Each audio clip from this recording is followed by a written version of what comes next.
Joining us now on the Deseret First Credit Union hotline as we switch back to Big 12 conversation is Michael Smith of Sports Business Journal. Michael, welcome to BYU Sports Nation. Hey, thanks for having me. And how do I get a Shanghai Sharks T-shirt? We were just wondering that. We want to start the Jimmer Fredette jersey collection, and we want to add that one to it for sure. So we will look into that for you. Can we get the games on the BYUtv network? Hey, we're working on it as we speak right now. Michael, you were obviously a huge contributor to yesterday's article in SBJ about ESPN and Fox pushing back on Big 12 expansion. So let's start with this. What kind of chance exists that the TV partner news would cause the Big 12 to not expand at all? My sense is that even though the Big 12 has been very public about saying that they're looking at expansion by 2 teams, expansion by 4 teams, or that there could be the possibility that they won't expand at all. They've certainly been focused on the expansion model versus staying at 10 teams. So in my mind, I would probably lean a little bit more toward the idea of staying at 10 teams than has been reported, just because of the pressure they're getting from ESPN and Fox to consider that. So I would put no expansion, 2 teams and 4 teams, kind of on equal footing as Bob Bowlesby goes through the process of vetting all the expansion candidates. Michael, what makes you feel like ESPN and Fox would have that much sway to where the Big 12 wouldn't expand at all? Well, because they're the one that writes the check to the Big 12 every year for, over the term of 13 years for $2.6 billion. One of the things I think, at least the feedback that we're hearing from the networks is that they're not really involved in the process at all, and they feel like it's kind of we've used the phrasing money grab or cash grab a little bit.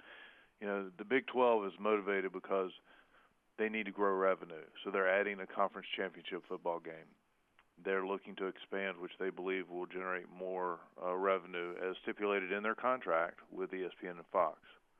The concern coming from the networks is that this is, or is the Big 12 really making itself stronger by expanding, or are they watering down the product a little bit? And so I think that's the concern for ESPN and Fox as they look at how they go about broadcasting and trying to commercially exploit the games that they have on. When you look at the potential expansion candidates, obviously a lot of BYU fans feel like this program has a lot to offer financially with its national following and worldwide following in a lot of cases. Are they a moneymaker or a potential moneymaker for the Big 12? I mean, would they add value to the Big 12 if they decided to add BYU?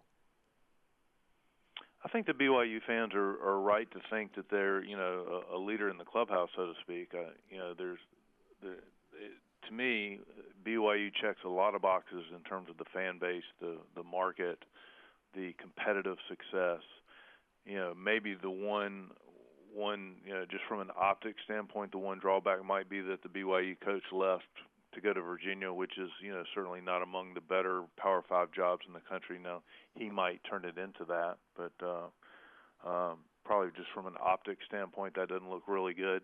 But I would say in every other way, I would say Brigham Young definitely checks more boxes than any of the other competitors. I think the question, if you're looking at this through a TV lens,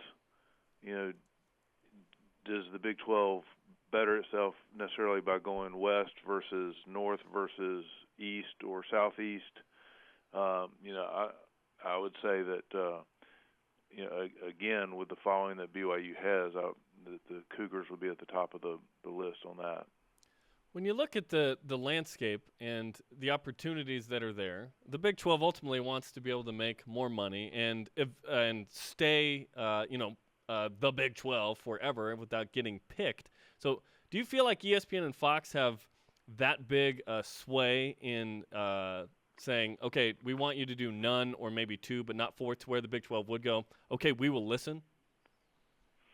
So, what we've been hearing, I wrote this story with John Oran. John covers the media side of things. I cover the colleges, so the conferences, the schools, the CFP, the NCAA. And so what we had been hearing for a few weeks was, that there was some pushback that was starting to come from the networks.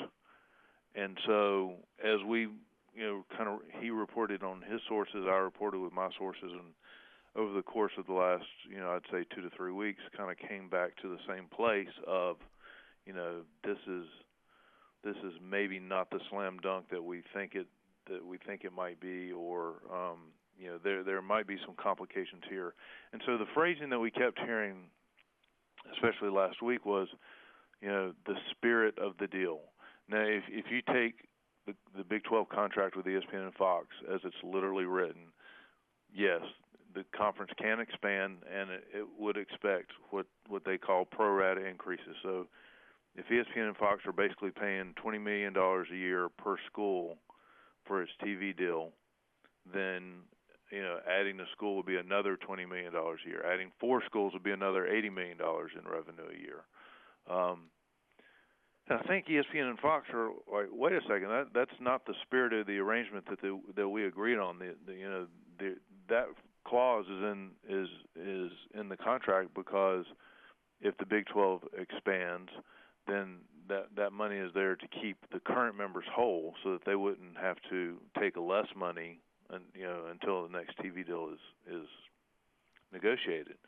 And I think also that maybe from a partnership standpoint, there's kind of a sense of ESPN and Fox that they basically kept the Big 12 together in 2010 when the Pac-12 was, or back then the Pac-10 was making its raid on Texas and Oklahoma, and those schools were very close to going to the Pac-10 at that time. I think the ESPN and Fox might have had their feelings hurt a little bit that the Big 12 is out to expand at whatever cost, and there's little consideration for what the networks did to hold the league together 6 years ago. Is that valid or not? Everybody can make up their own mind on that. I don't know. There is loyalties and politics absolutely involved, and quite frankly, I understand why ESPN and Fox would be upset about something like this. If it comes down to the fact that the Big 12 is going to put their head down and expand anyway, do you think it makes more sense, given what you know, to expand by 2 or 4 teams? Well, like we talked about before, I think BYU is one that I would look to. If you look at the schools that have been elevated from outside the Power 5 into the Power 5, two that I think of are Utah and TCU. You can make the argument that, and the Big 12 should make this argument that, look at what has happened to these schools. Look at their profile. Look at their revenue. I'm pretty sure Utah's annual revenue has gone from something like $30 million a year to about over $70 million a year during its time in the Pac-12. Certainly, you can look at TCU's football program, which was strong before, but has really elevated and has become one of the top football programs in the Big 12. Not to mention probably the baseball program in the Big 12. And so the Big 12 certainly would be justified in holding these schools up as examples of, with this platform, look at what can happen. And I think that's a good case can be made for that platform taking an already strong competitive program like BYU and elevating it. To me, the difference between BYU and most of the other schools being considered is that BYU owns its footprint. Memphis does not own its footprint. The SEC and Tennessee do. Cincinnati does not own its footprint. Ohio State does. Central Florida does not own its footprint. The Gators and the Seminoles do. So if you're the Big 12, how do you add all that together? Given that in a lot of ways, the Cincinnati might make sense, but do you really want a school that is second in its own hometown? And so these are all things we're going to have to think about. So I would probably lean more toward 2 because of these considerations. But if you go forward, you go South Florida and Central Florida to hit hard in that new market. These are all things that Bob Oglesby's got to figure out with his presidents. Michael, let's say the Big 12 decides, like you mentioned, that there's a possibility, hey, they just stay at 10, they don't expand. Do you think that they'd be picked from? That's one of the fears, I think, from the league, is that in 2024 when the TV contract's up, that all of a sudden maybe the Big 12 gets picked from and it's not the same kind of conference.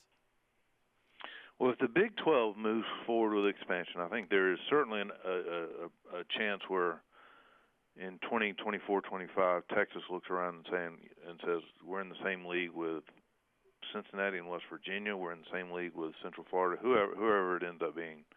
And I think, and if they've expanded and done so at the expense of the relationship with ESPN and Fox, and they don't have the support of the two biggest players in the college media space in 9 years, then what will that mean for the conference? And I think what this Big 12 expansion talk has done is put some futuristic conversations back on the table about what our conference is going to look like in 10 years. And is there the potential that the Power Five, relooks, again, 10 years down the road, relooks at the idea of doing their own thing and having a 64, 72 team national conference, a larger version of the NFL for its football. And that's where it's really important for a BYU to be in the mix now, is because you want to get on that tier. You want to get in that collection so that you're it's like membership, it's being part of an exclusive club, so that if that day comes, you're in it as opposed to trying to get in it. Captivating stuff. Michael Smith of Sports Business Journal with us on BYU Sports Nation. We appreciate the insight into a story that I feel changes every day, Michael. And so I know a lot of BYU fans are hoping that the Big 12 calls BYU's number, but there is certainly the chance, at least from what you've told us, that might not happen. Well, I think there's a really good chance that the Big 12 does move forward with expansion, that BYU's name does get called. But I do think that it has to be considered. Staying at 10 teams is a scenario that has to be considered, and I wouldn't say it's totally removed from the table yet. Again, going back to the story about what's going on with their network partners. Michael, thank you for the time, and we look forward to how this story develops. Thank you.